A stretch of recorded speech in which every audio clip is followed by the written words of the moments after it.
আসসালামু আলাইকুম। আজকে কিন্তু আমি এমন একটা মাঠে আপনাদেরকে নিয়ে এসেছি। এটা একটা বলা চলে বহুমুখী প্রকল্প। এই যে সম্পূর্ণ জমিটা যে আপনার নেট দিয়ে ঘেরা দেখতেছেন, এখানে কিন্তু এই হারুন ভাই এখানে এমনভাবে চাষাবাস করতে চাচ্ছেন, তো সেটা আসলে বলাই যায়। ওনার বুদ্ধি ব্রেন আসলে খুব তীক্ষ্ণ এবং খুব হিসাব কিতাব করে উনি কাজ করে থাকেন। তো এই যে জমিটা উনি রেডি করছেন, এখানে আসলে মূলত কি কি চাষ হবে, তো সেটার ব্যাপারে আমি আপনাদেরকে বলতে চাচ্ছিলাম। তো চ্যানেলটাতে যদি কেউ নতুন হয়ে থাকেন তাহলে অবশ্যই একটা সাবস্ক্রাইব করবেন, আর লাইক কমেন্ট শেয়ার তো অবশ্যই করবেন। তো আমি শুনবো ভাইয়ের কাছ থেকে এখানে কি কি চাষ করার জন্য এই জমিটা উনি তৈরি করছেন, এবং একটা বেডের কিন্তু কাজ চলছে। এই বেডটাতে উনি কি দেবেন, আর মাঝখানে যে কি গ্যাপটা আছে, সেই গ্যাপের মধ্যে উনি কি লাগাবেন বলে পরিকল্পনা করছেন। তো আসুন তাহলে জেনে নেওয়া যাক উনি কি করবেন। তো যাই হোক, এই পাশেও কিন্তু ওই পাশে যে দেখতে পাচ্ছেন ওটাতেও কিন্তু অনেক চারা কিন্তু আছে অবশিষ্ট।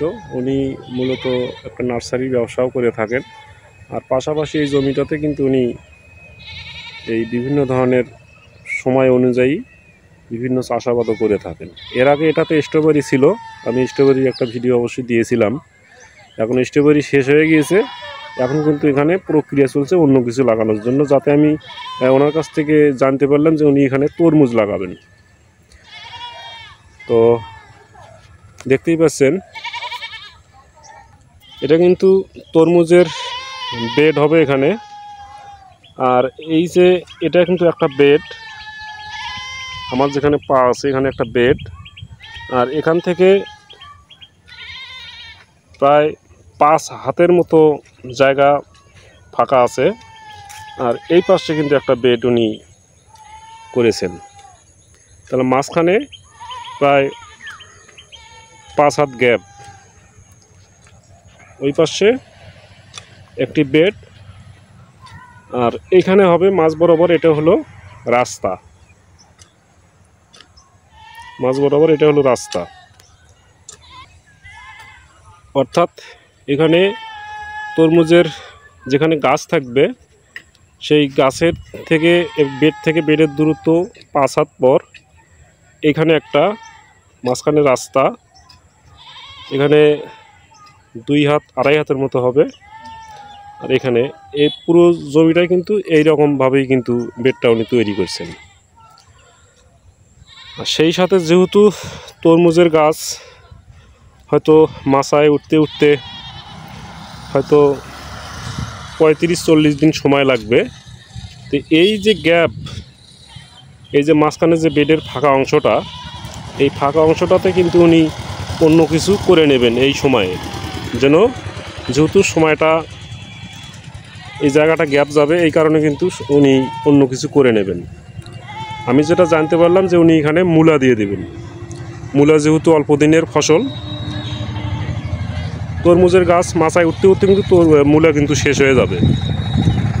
আর এই পাশে যে জায়গাটা দেখছেন, এই পাশে অবশিষ্ট অংশ জায়গা, এখানে কিন্তু উনি চারার কাজ করবেন, চারা তৈরি করবেন, বিভিন্ন ধরনের সবজির চারা, ফুলকপি, টমেটো, মরিচ, বেগুন, বিভিন্ন ধরনের চারা কিন্তু উনি তৈরি করবেন।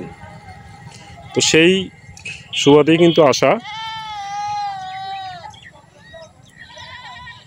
আমি একটু ভাইয়ের সঙ্গে একটু কথা বলি। আপনারা দেখতেই পাচ্ছেন এই নেটের বাইট সাইডে কিন্তু বিভিন্ন ধরনের চারা দেখতে পাওয়া যাচ্ছে। আমের চারা, তারপর আপনার আমরা, বিভিন্ন ধরনের চারা কিন্তু এখানে দেখতে পাওয়া যাচ্ছে। তো এই চারাগুলোর কিন্তু ওনারই। তো যাই হোক, এখানে ভাই কিন্তু বেডের কাজ করছেন। আমি ভাইয়ের কাছ থেকে শুনি এখানে উনি কি কি লাগানোর, আমি তো যদিও আগেই বলেছি, তারপরও ভাইয়ের মুখ থেকেও একটু শুনি যে উনি কি কি এখানে লাগানোর জন্য পরিকল্পনা করে রেখেছেন। আসসালামু আলাইকুম ভাই। ওয়ালাইকুম সালাম। ভাই ভালো আছেন? হ্যাঁ ভাই ভালো। তো আপনার ঠিকানাটা একটু দিবেন?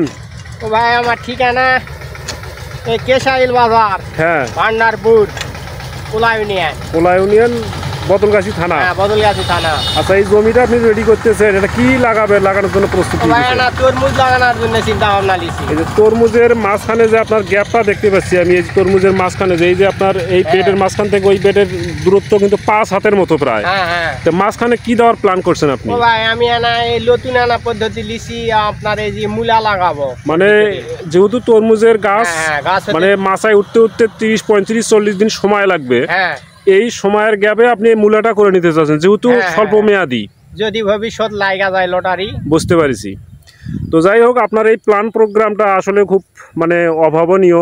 এই ধরনের চিন্তা ভাবনা কেউ করে না।